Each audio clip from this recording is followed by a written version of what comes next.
Très bien, je pense que ça doit être à peu près l'heure. On va démarrer donc cette table ronde autour de l'architecture en franco-allemand et en non franco-allemand. Nous avons ce soir la chance d'avoir quatre anciens et anciennes élèves d'Abibac qui viennent nous présenter leur parcours en architecture. Vous verrez qu'ils sont à des stades différents de leur parcours dans le supérieur, enfin dans le post-bac. Donc, on va leur laisser la parole, peut-être se présenter pour que vous sachiez les uns et les autres plus précisément quoi demander à qui éventuellement. Donc voilà, vous voyez apparaître à l'écran leur nom et leur qualité, si je puis dire. Si vous avez des questions à poser, donc vraiment faites-le par le chat et puis je me ferai votre voix ou bien Madame Bargy qui est à Hérouville-Saint-Clair. Donc je vais prendre l'ordre qui est sur le PowerPoint.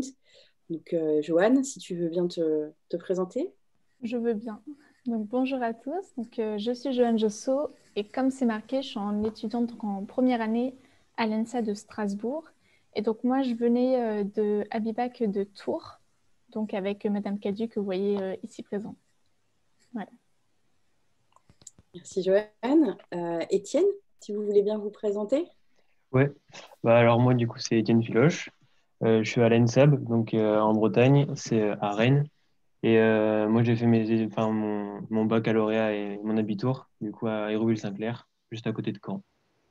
Voilà. Je suis en deuxième année. Merci Étienne. Hélène, à ton tour. Alors bonjour à tous, moi c'est Hélène. J'ai aussi fait mon Abibac à Tours avec Madame Cadu, ça date déjà d'un peu de temps et je suis en Master 2 en ce moment à l'ENSA de Strasbourg dans un cursus binational avec le KIT, l'université à Karlsruhe. Merci. Et Agathe. Bonjour, moi c'est Agathe. Alors j'ai obtenu mon baccalauréat à Bibac en 2009 et mon diplôme d'architecte en 2014 à l'INSA de Strasbourg. Voilà. Voilà, donc là c'est quand même intéressant. Vous avez des parcours qui viennent juste de démarrer, des parcours qui sont terminés, des parcours qui sont encore en progression. Donc n'hésitez pas à poser les questions que vous voulez. Peut-être on va vous demander de présenter l'école que vous avez fréquentée, puisque là on a trois écoles différentes. Joanne, est-ce que tu peux expliquer, alors je m'adresse à Joanne en premier parce qu'elle est passée par la procédure Parcoursup. Donc, est-ce que tu peux expliquer, s'il te plaît, comment on accède à cette école avec Parcoursup? Oui, alors, hors Covid, on y accède sur dossier notamment et avec la lettre de motivation. Donc, ça, c'est Parcoursup, mais c'est pareil pour toutes les écoles. Et après, il y a un premier tri qui est fait parce qu'il y a énormément de demandes. Je sais que sur Strasbourg, l'année dernière, donc au moment où je suis rentrée, il y avait plus de 3000 demandes pour seulement 90 places. Donc c'est très très peu, faites le calcul, hein, mais c'est un petit pourcentage. Et du coup, il y a un premier tri qui est fait par rapport au dossier. Donc c'est surtout enfin, c'est pas vraiment les notes directement, c'est plus notre investissement voilà, qui regarde pour voir si oui ou non ça pourrait correspondre. Et ensuite, on a un rendez-vous pour un entretien. Donc, ça dépend aussi des écoles qu'on demande. Donc, des ENSA qu'on demande, il faut savoir qu'il y en a 22 en France, si je ne dis pas de bêtises. Parce qu'après, il y en a une, mais elle est privée à Paris, c'est un truc un peu spécial. Sinon, il y en a 22 en France. Et pour toutes, c'est la même procédure. Donc, il y a un entretien. Et à cet entretien, on nous montre en fait des photos d'architecture. Et ce qu'ils veulent voir, c'est un petit peu notre curiosité et notre sensibilité. En fait, ils ne demandent pas à ce qu'on sache déjà beaucoup de choses sur l'architecture. Ils veulent vraiment voir ce qu'on pourrait apporter un petit peu à l'école et puis notre sensibilité. Enfin, voilà, ils veulent un peu apprendre à nous connaître. Donc, on passe cet entretien. Et puis, si l'entretien est validé, bah, on peut rentrer. S'il n'est pas validé, on ne rentre pas, tout simplement. Voilà. Et il n'est pas demandé, je sais que la question est souvent posée, mais il n'y a pas besoin de faire de book. Pour les écoles d'art, on demande un book, donc avec des photos, des textes, etc., des productions personnelles en fait, qu'on va montrer. Pour les écoles d'archi, il n'y a pas besoin d'avoir de book. C'est parce qu'ils partent du principe qu'on ne doit pas avoir de préacquis C'est vraiment juste, on vient nous-mêmes pour montrer un petit peu voilà, qui on est et puis pourquoi on veut aller dans telle ou telle école. Et une fois qu'on est dans l'école, voilà, on montre vraiment ce qu'on a envie d'apprendre pour l'architecture, mais il n'y a pas besoin d'avoir de préacquis au niveau de l'architecture. C'est pour ça qu'ils ne demandent pas de book artistique. Voilà, je pense avoir répondu à peu près à la question. Je crois. Oui, ok. Après, il faut savoir qu'avec le Covid, et ce sera peut-être encore le cas, je ne sais pas, les entretiens avaient été annulés et puis c'était directement sur dossier. Voilà, il y avait juste la partie entretien qui était zappée. C'était trop compliqué pour le faire en plus à distance, donc ils ont préféré ne pas le faire du tout. Voilà. D'accord, merci Joanne. Étienne, je crois que pour vous, c'était Parcoursup aussi. Est-ce que ça s'était passé de la même façon? Oui, exactement, c'était Parcoursup aussi. Du coup, moi, Parcoursup, j'ai pas eu le Covid, du coup, c'était il y a 2 ans, il y a 1 an, c'était en 2019. Du coup, il n'y avait pas tout ce virus encore.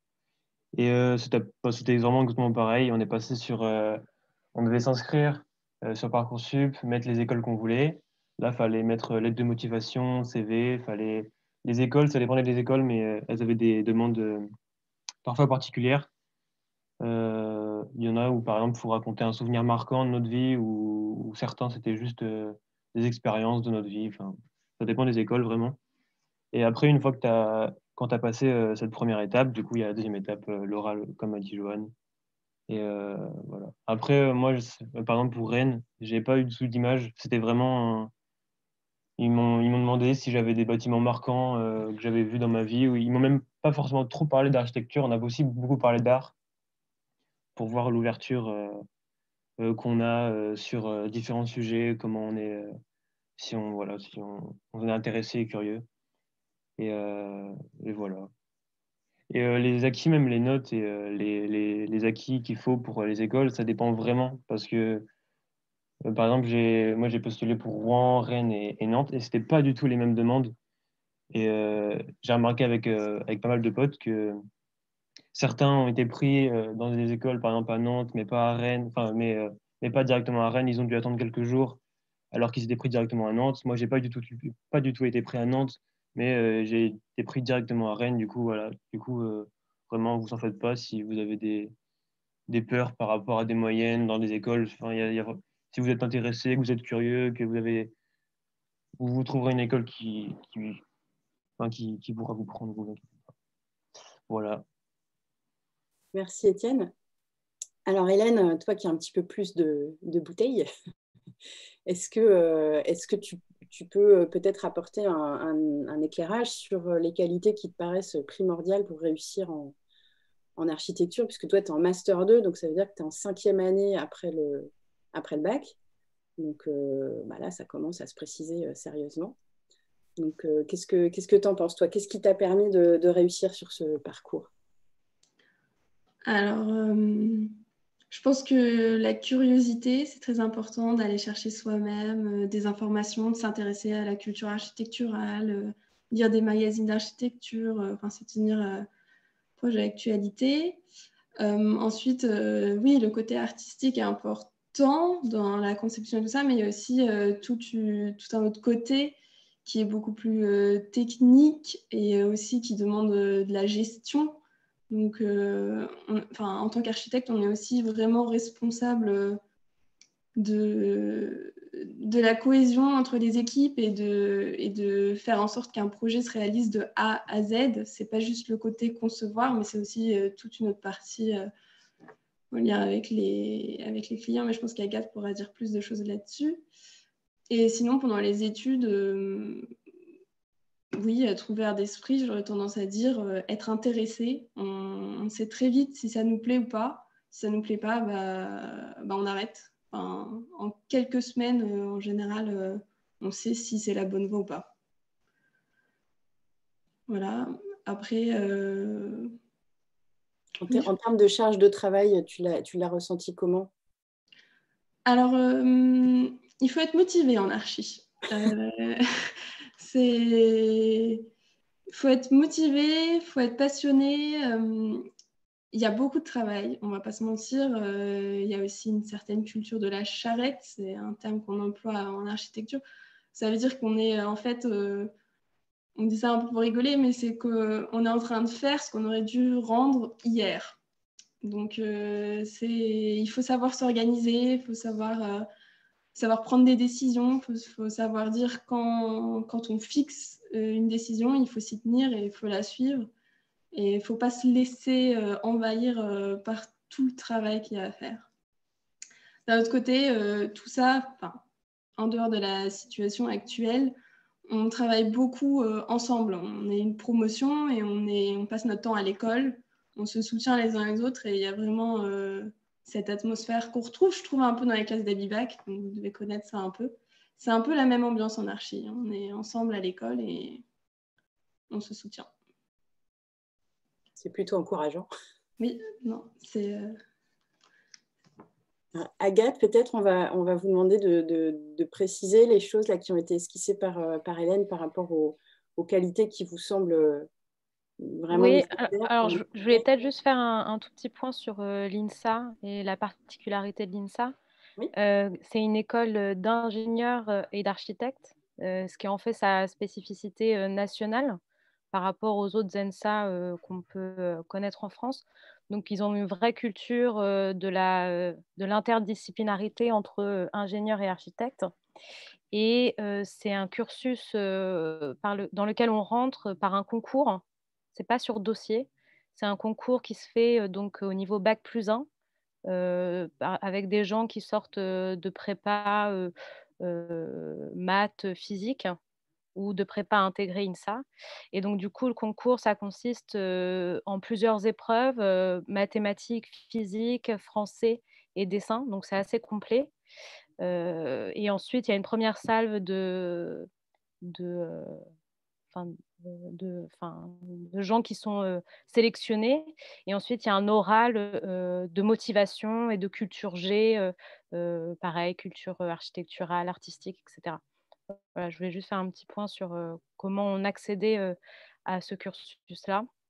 Et après, oui, moi, ça commence à faire longtemps, mais c'est vrai que, comme dit Hélène, il y a une culture de l'entraide dans les écoles d'architectes. Nous, c'était vraiment des petites promotions, hein, c'est des promotions de 50 personnes, donc tout le monde se connaît. Il y a un vrai, une sorte d'entre-soi où on vit vraiment 100% de son temps un peu pour l'archi, quoi. C'est un peu ça. Mais voilà ce que je peux Okay. rajouter. Comment ça se passe après comment vous êtes-vous entré dans la vie professionnelle une fois obtenu votre diplôme? Alors moi, une fois que j'ai eu mon diplôme, je suis partie à Bruxelles travailler dans une agence flamande. Alors, c'était une agence qui faisait principalement du logement et euh, des équipements scolaires. Voilà. Ce que je peux dire, c'est que à la fois, il y a une certaine continuité dans le sens où on continue un peu à être dans cette intensité de travail qui est relativement fidèle à ce qu'on vit dans les études. Et en même temps, il y a quelque chose de très nouveau et tout un pan qu'on aborde peu pendant l'école, c'est toute la gestion de projet. C'est-à-dire pendant les études, on est beaucoup sur l'aspect créatif, sur l'aspect développement de projet, mais il y a tout un pan de la profession qu'on apprend un peu sur le tas en arrivant dans le monde professionnel, qui est vraiment la gestion technique de projet, les notions économie de projet, voilà, je dirais toute la partie un peu administrative qui s'apprend au fur et à mesure de notre cursus professionnel, quoi. Je ne sais Et pas maintenant, si ça répond vraiment à la question. je pense. Dans Ouais. dans quel domaine travaillez-vous maintenant? Enfin, où êtes-vous? Alors, moi, actuellement, je suis, jusqu'à février, là, j'étais dans une agence à Paris, dans laquelle j'étais pendant 3 ans, qui travaillait dans le projet de muséographie, scénographie, voilà, et design aussi. Est-ce que vous pouvez expliquer un petit peu ce que sont la muséographie et le... Oui, alors muséographie, c'est tout l'aménagement muséal au sens large pour des expositions, des musées, ça peut être des expositions temporaires aussi. Euh, et c'est plutôt axé sur, on va dire, l'aménagement intérieur plus que sur l'architecture extérieure de bâtiments. Voilà.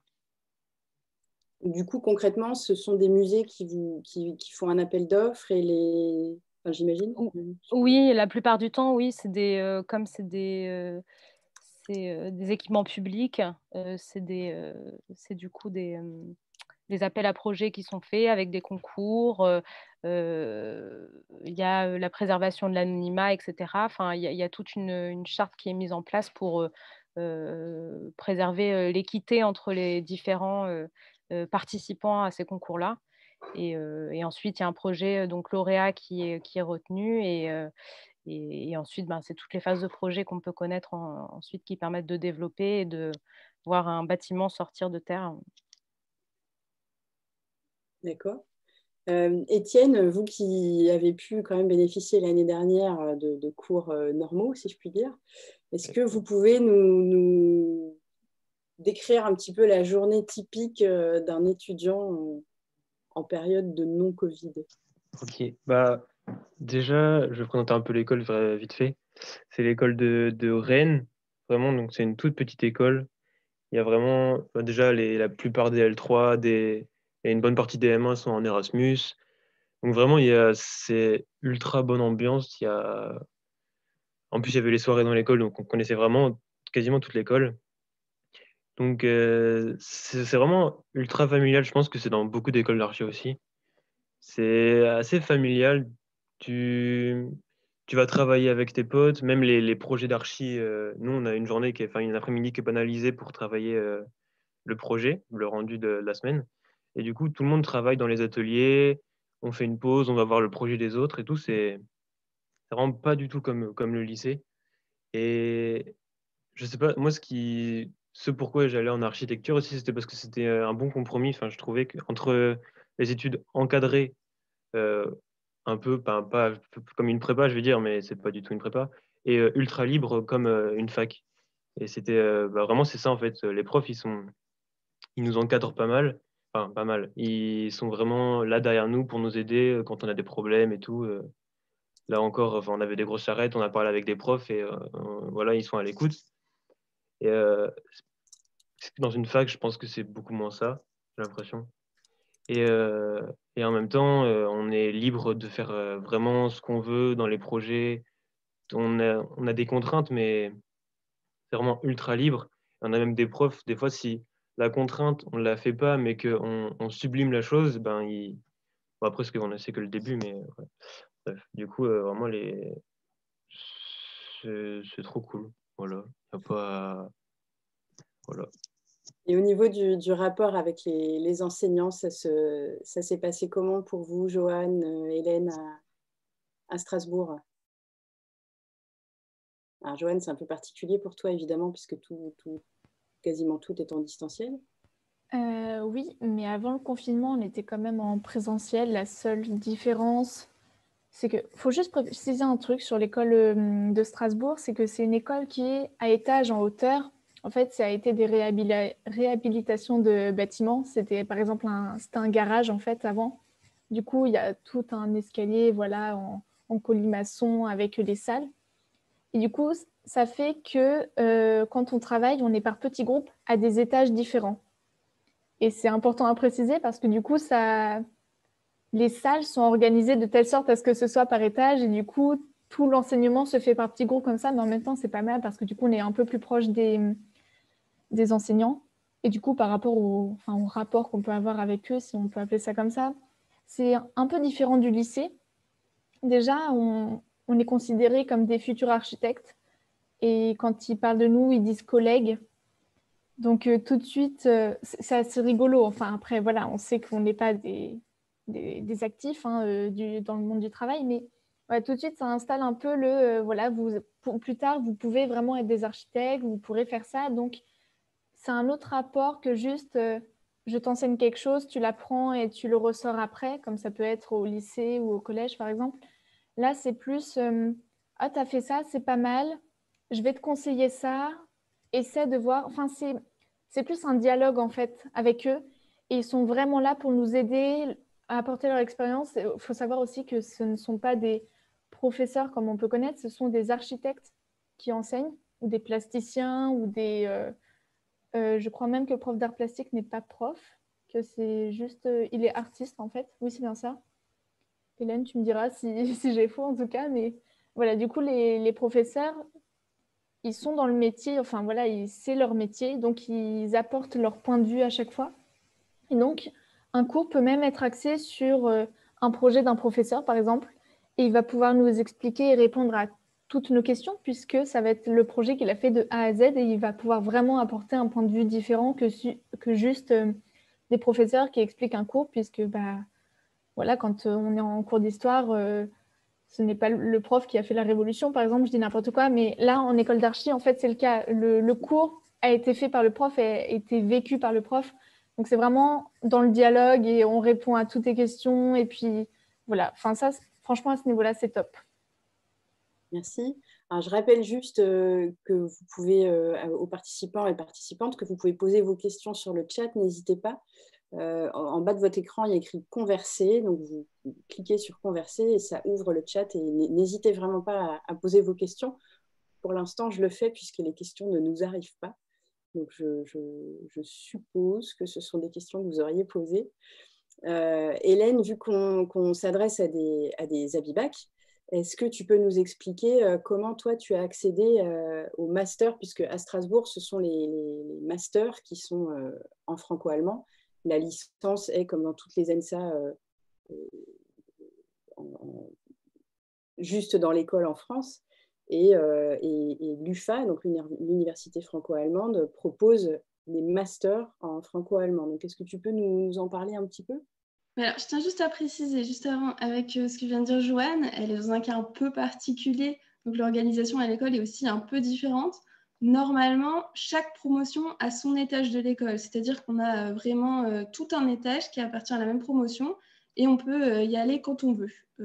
Quand l'école est ouverte, on peut y travailler même si on n'a pas cours. Donc ça, c'est un peu différent, mais c'est là aussi qu'on sent la vie de l'école.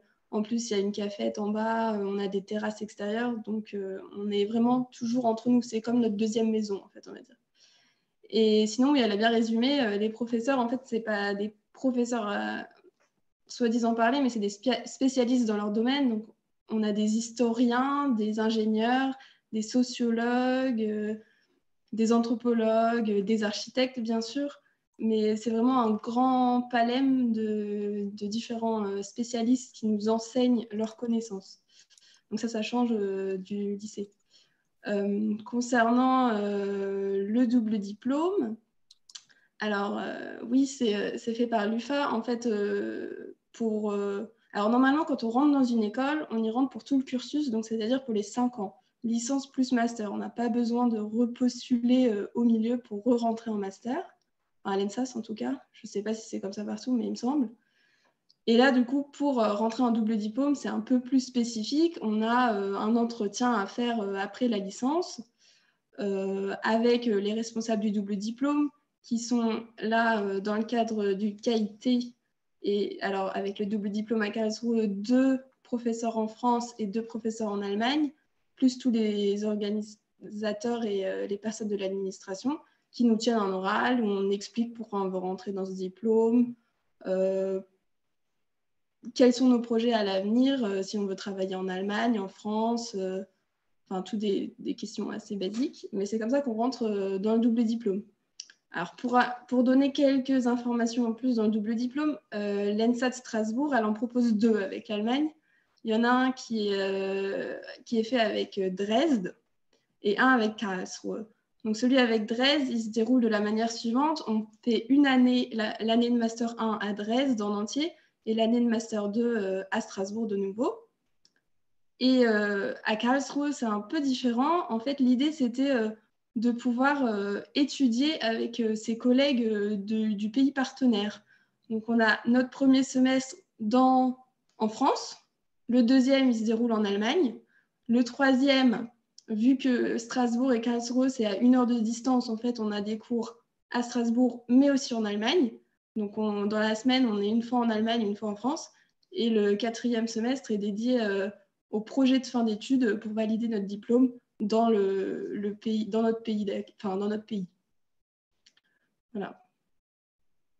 Et du coup, ça amène bien à avoir 2 diplômes. On a un diplôme allemand et un diplôme français qui nous permet de travailler dans les 2 pays comme l'Abitur. On a un baccalauréat français et un Abitur allemand. Et est-ce que quels sont les prérequis pour entrer dans ces masters? Alors, pour entrer, il faut avoir validé sa licence. Il faut avoir, pour l'université de Karlsruhe, avoir effectué 3 mois de stage. On va peut-être revenir sur les stages un peu plus tard en agence d'architecture. Il faut avoir un niveau B2 et durant le diplôme, il faut avoir validé un niveau C1. Donc l'Abitur là, joue son rôle, il n'y a pas besoin de repasser quoi que ce soit. Et montrer sa motivation. C'est vraiment la motivation qui joue dans tout. Enfin, c'est le critère principal. D'accord, merci. Alors, j'enchaîne sur des questions qui nous arrivent. Donc, Camille du lycée français Victor Hugo demande s'il faut, pour entrer dans ces écoles, avoir un bon niveau de maths. Et je couple avec la question de Manon du lycée Claude-Nicolas Ledoux, qui demande s'il faut avoir un bon niveau en dessin. Alors là, ça s'adresse peut-être plus à Étienne et Joanne, qui eux, sont plus près de la phase d'orientation. Étienne, tu veux peut-être commencer? Comme tu veux. Ok, bon, alors je vais peut-être dire ma partie en tout cas. Au niveau du dessin, il faut savoir que je n'avais jamais dessiné de toute ma vie. Et à l'école de Strasbourg, on m'avait bien dit, j'avais fait en fait pas les portes ouvertes, mais j'avais fait un salon des écoles où j'avais pu rencontrer des étudiants. Et on m'avait bien dit, il ne faut pas déjà savoir dessiner, il faut juste avoir envie d'apprendre et envie d'essayer.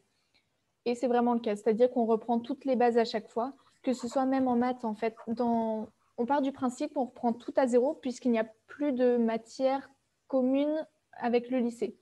C'est-à-dire que nos matières, c'est géométrie de l'espace, projet d'architecture, espace, volume et environnement. Enfin, c'est vraiment complètement différent de tout ce qu'on a pu avoir avant, sauf si c'est un bac spécifique architecture.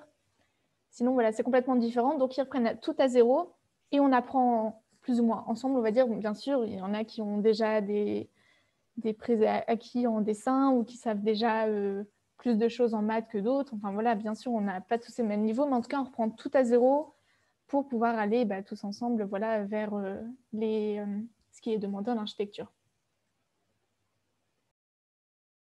Merci, Joanne. Quelque chose à ajouter, Étienne ou... Oui, par exemple, vraiment, les maths, par exemple, c'est vraiment, ils remettent tout ça à niveau parce qu'en fait, il y a plein de gens d'univers très différents, de S, de L, de spécialités arts plastiques ou pas du tout. Et vraiment, ils font des mises à niveau. Par exemple, j'ai eu 8 au bac en 2019 et vraiment, les maths, ça va. Le prof, il nous accompagne, il est là, il est à l'écoute. Et même pour le dessin, je pense pas de toute façon, même, en fait, ça veut dire quoi savoir dessiner? Parce que c'est pas comme en maths où vraiment il y a une vérité, ça doit être comme ça. Le dessin, chacun a aussi sa sensibilité, sa façon de dessiner. Et savoir dessiner, au final, ça veut pas dire grand-chose si c'est. Enfin bref, après, ouais. Mais du coup, vraiment, vous inquiétez pas sur ça. Il n'y a pas un niveau à avoir en dessin et en maths requis pour rentrer en école d'architecture. Enfin, après, ça dépend des écoles. Il y en a qui sont qui sont quand même très élitistes. Mais dans la plupart des écoles, il ne faut pas se faire de soucis. Il y a une remise à niveau. D'accord, alors ça me permet d'enchaîner sur la question de Cléophée du lycée du Bois d'Amour à Poitiers, qui vous demande comment en fait vous avez pu choisir votre école et est-ce qu'il y a des spécialités particulières. Et je rebondis dans la foulée sur la question d'Anouk du lycée Schweitzer, qui demande s'il y a des écoles, si vous savez s'il y a des écoles où il y a une spécialité en architecture d'intérieur.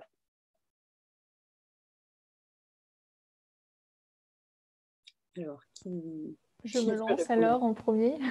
Vas-y, Joanne. Du coup, j'avais regardé, avec le Covid, les portes ouvertes ont vite été annulées, donc c'est un peu particulier, mais par rapport à ce qu'ils mettaient en avant sur leur site, c'est comme ça que j'ai fait mon choix. C'est-à-dire que normalement, l'enseignement est pareil partout en France, puisque c'est un diplôme commun, mais des écoles vont mettre l'accent sur telle ou telle chose. Et moi, j'ai choisi Strasbourg parce qu'ils mettaient plus l'accent sur le côté écologique et puis le rapport avec l'environnement, que je trouvais intéressant. Donc, ça ne veut pas dire que c'est une spécialité, mais ils vont mettre plus accent dessus. Donc, il y aura peut-être un projet un peu plus axé dessus, ou juste des profs, ou en tout cas, auront cette idée de travailler écologiquement. Enfin, voilà. Et puis après, j'ai choisi Strasbourg pour la ville quand même, hein, parce que c'est vachement sympa. On est près de l'Allemagne. Voilà. Il y a aussi ça. Hein, il y a ce côté d'être dans une bonne ville. En plus, enfin, au-delà de ça, c'est important de bien choisir sa ville, de s'y sentir bien, parce que être en architecture, ça veut aussi dire rester dans la ville, puisque on va devoir travailler avec des maquettes. Donc, qui dit maquette dit on ne peut pas bouger par-ci par-là, aller voir papa, maman tous les week-ends, parce que si on a une maquette, on ne peut pas la transporter comme ça. Donc, c'est important aussi en fait de se sentir bien dans la ville. Et puis, de se sentir bien dans la ville, ça veut aussi dire qu'on va avoir plus envie de sortir dehors pour peut-être dessiner, pour prendre des photos, retravailler dessus après. Donc, la ville, c'est aussi important pour le choix de l'école, je dirais. Est-ce que vous savez, les uns ou les unes et les autres, s'il existe des spécialités, architecture d'intérieur demande Anouk, ou spécialité design demande Yoba du lycée Jean Mermoz? Est-ce que ça vous dit quelque chose, ces spécialités? Alors, je ne sais pas s'il y a des écoles qui proposent vraiment des spécialités. En tout cas, c'est des thèmes qu'on aborde. Enfin, ils sont présents tous les jours. Quand on conçoit un bâtiment, on conçoit d'accord l'extérieur, mais c'est aussi nous qui sommes responsables de concevoir l'intérieur. Donc, c'est nous qui choisissons du revêtement du sol, de la couleur des murs, de la matérialité qu'on va utiliser. On peut même être amené à réaliser des projets que d'intérieur, si on est demandé. C'est vraiment une formation polyvalente. Avec un diplôme d'architecture, vous pouvez très bien faire de l'architecture d'intérieur. Enfin, pas un D'accord, problème. c'est pas limité, quoi. Mm. Alors, une question de Zoé du lycée du Bois d'Amour qui demande si, à votre avis, aussi Agathe et Hélène, avec votre expérience avec un peu le plus grand recul que vous avez, même si vous n'avez pas, vous, bénéficié de la réforme du lycée qui est arrivée il y a 2 ans, est-ce que vous pensez qu'il y aurait des spécialités à conserver en priorité en fin de première, puisque les terminales doivent conserver 2 spécialités? Est-ce que par rapport au parcours qui est le vôtre, est-ce que vous vous dites qu'il y a des matières qui auraient été plus importantes que d'autres dans lesquelles se spécialiser au lycée? Je vais bien essayer de répondre, même si je ne sais pas exactement les spécialités qui sont en question pour Bon, ce sont les la matières que vous terminale. connaissez, en gros. Mais, mais bon, en tout cas, moi, comme je disais, la spécificité de l'INSA, c'est que c'est une école d'ingénieurs et architectes. Et de fait, il y a un accent assez fort qui est mis sur des matières techniques, constructives. Donc, du coup, je pense qu'il faut garder quand même une dominante mathématique, physique assez importante, ne serait-ce que en fait, pour passer le stade du concours bac+1, quoi. Ça, c'est pour l'INSA, hein, ce que vous précisez. Ça, Alors, il y c'est a ouais, mais des... c'est vraiment très spécifique à l'INSA, hein. C'est pour ça que, Oui. enfin, Alors, j'en vraiment par profite rapport. pour rebondir sur la question d'Enora, donc du lycée Fustel de Coulanges à Strasbourg, qui demande si vous pouvez réexpliquer la différence entre l'ENSA et l'INSA de Strasbourg. L'ENSA, Hélène me dira si je me trompe, mais l'ENSA fait partie du groupe d'écoles ENSA, donc qui sont les écoles d'architecture, dont il y a une vingtaine d'écoles comme ça en France. Et l'INSA, c'est à la base une école d'ingénieurs, c'est un groupe d'écoles d'ingénieurs. Je vais peut-être me tromper, mais je dirais qu'il y en a une dizaine en France. Et l'INSA de Strasbourg, c'est la seule INSA en France à avoir dans son sein un département d'architecture. Et du coup, à développer un double diplôme ingénieur-architecte. Donc, depuis que moi j'ai eu mon diplôme, il y a eu une réforme en profondeur qui a été faite de ce double diplôme.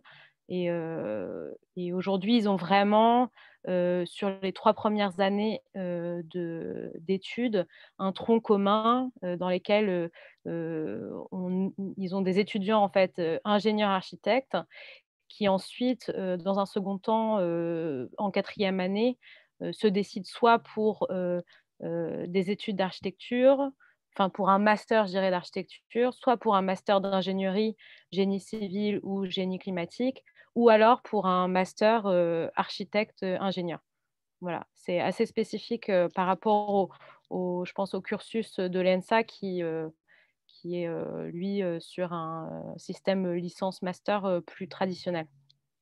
Et donc à l'INSA qui propose, comme vous le disiez, donc, la complémentarité ingénieur-architecture, Mmh. est-ce qu'il y a aussi une proposition en franco-allemand à l'INSA? Alors, j'avoue que je ne sais pas. Moi, en tout cas, à l'époque où j'y étais, j'ai fait aussi la première promotion de Deutsch INSA, donc qui était, l'équivalent un peu de l'ABIBAC, mais version études supérieures, école d'ingénieur.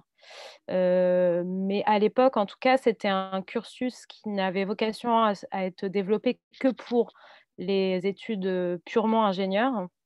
Et je ne sais pas, au jour d'aujourd'hui, où est-ce qu'ils en sont, est-ce qu'ils ont étendu ça, au département architecture ou pas? Ça, je ne sais pas le dire, en fait.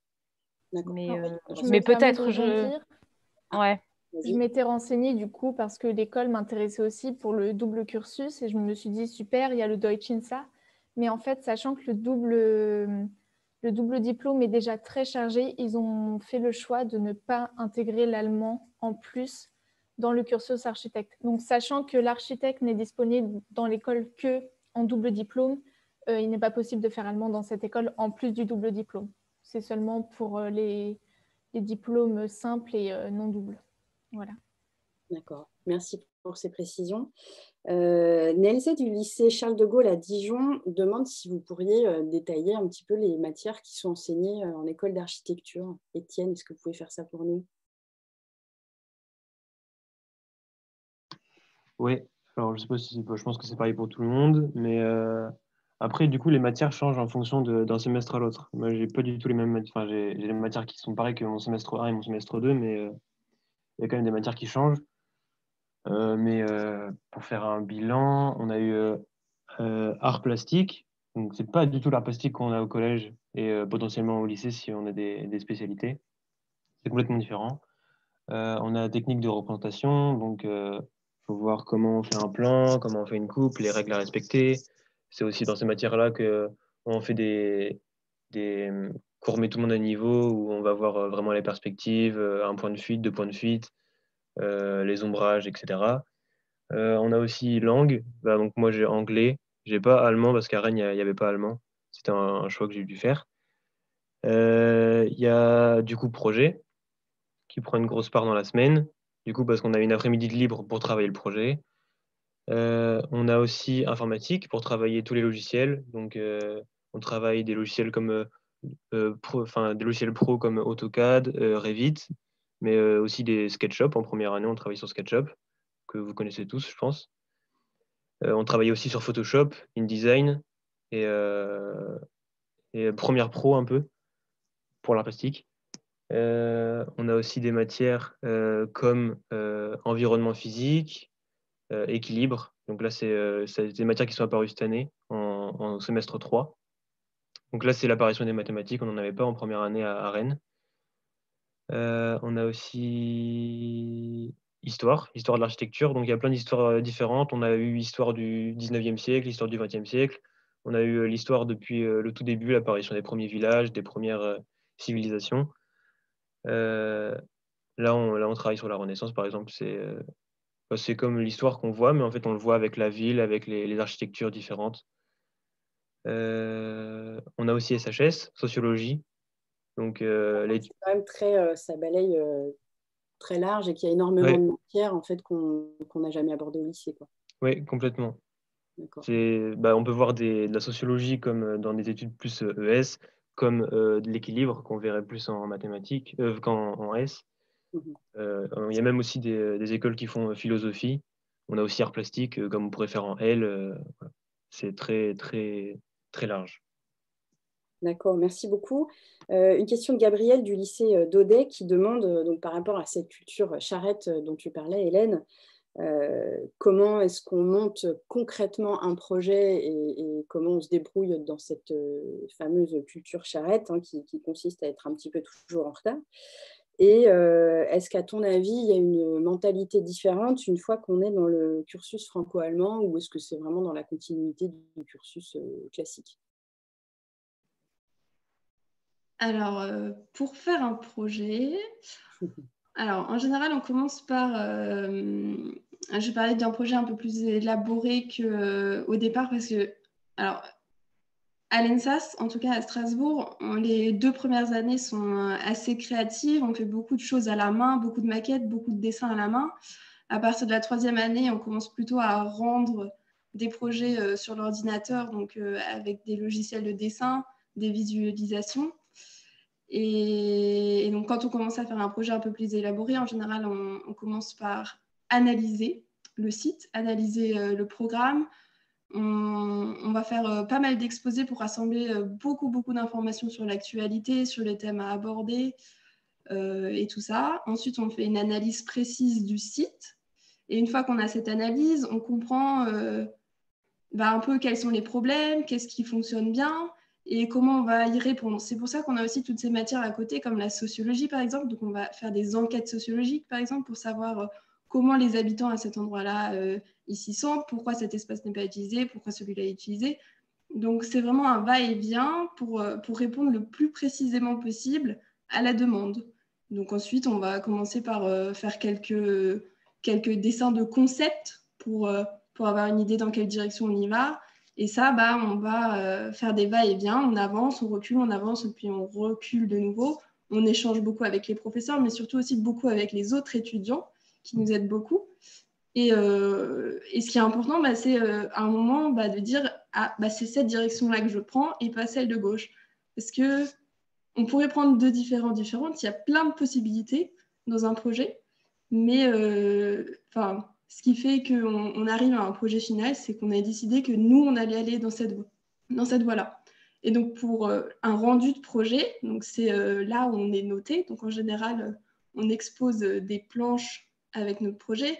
Donc, il y a des plans, des coupes, des schémas de concept, des visualisations, des axonométries et tout ça. Et on va le présenter à l'oral. Et en fait, ce qui est important, c'est d'argumenter, c'est de défendre son projet. C'est de dire pourquoi on l'a fait et pourquoi on pense que c'est ça qui est juste.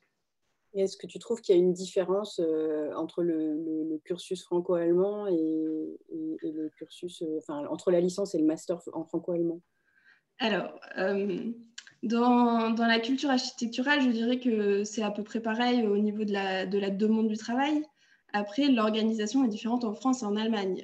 C'est un peu, on va dire, ce que vous avez peut-être pu remarquer si vous étiez au lycée en Allemagne. L'organisation est différente. En Allemagne, on est beaucoup plus proche des professeurs. C'est pas non plus la même organisation à l'université. En Allemagne, on a des chaires, donc avec un professeur qui a un thème spécialisé, par exemple la construction écologique. Et ce professeur-là, ensuite, a des assistants, et c'est avec eux qu'on va suivre les cours de projet. Et ensuite, c'est seulement au rendu qu'on voit le professeur. En gros, il y a une hiérarchie qu'on ne retrouve pas du tout en France. En France, on a directement cours et échange avec les architectes, alors qu'en Allemagne, il y a quand même encore cette hiérarchie-là. Et dans les... Alors, moi, j'ai malheureusement pas pu aller en Allemagne le semestre dernier à cause de la situation sanitaire, mais j'ai pu faire une année Erasmus en L3 à Munich. Et là, du coup, j'étais vraiment à l'université allemande. Et donc, on est beaucoup plus libre dans son cursus. C'est chacun qui choisit qu'est-ce que je fais quand. Et donc, ça peut aussi beaucoup plus s'étaler en Allemagne qu'en France. En France, on fait les études année après année. Il faut avoir validé sa première année pour passer en deuxième année. En Allemagne, on a un certain nombre de matières à valider pour valider sa licence, mais c'est nous qui décidons si on le fait en 6 semestres, en 8 semestres, en 9 semestres. Et donc, on peut étaler son cursus et faire vraiment à sa guise. Merci Hélène. Alors, l'heure tourne, il est déjà presque 19h45, donc peut-être on va poser la question finale. Désolée pour les questions qui n'auront pas le temps d'être posées. Je pense que la question finale sera pour Agathe, qui est déjà dans le monde professionnel.